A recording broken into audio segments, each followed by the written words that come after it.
Hello everyone, welcome back to our page. In this video, we explain the cleaning of plastic montages and 5th instar 10th feed method in silkworm rearing. Before the 5th instar feeding, cleaning the plastic montages is very important.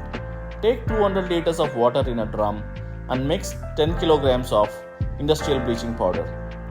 Dip the montages to remove old silk threads and disinfect completely. Rinse well and dry before use. This simple cleaning keeps the silkworm healthy and improves cocoon quality.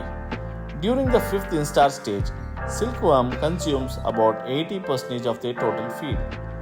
Use fresh, clean, mature mulberry leaves collected in the early morning.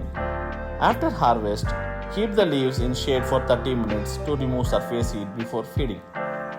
Feeding the worms 3 times throughout the day at regular intervals of 3 to 4 hours.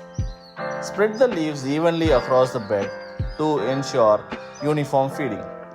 Avoid overfeeding and remove leftover leaves before the next feed. Maintain the temperature between 25 to 27 degrees and humidity around 70 to 75% for best result.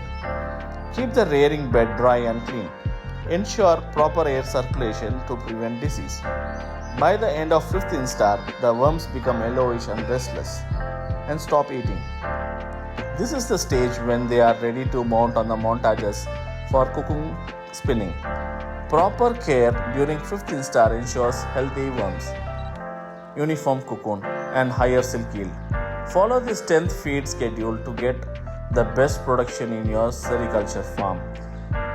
Please follow the page, subscribe, like, and share to your friends, and also wait for more updates. And we will be mounting the montages very soon. Thank you so much.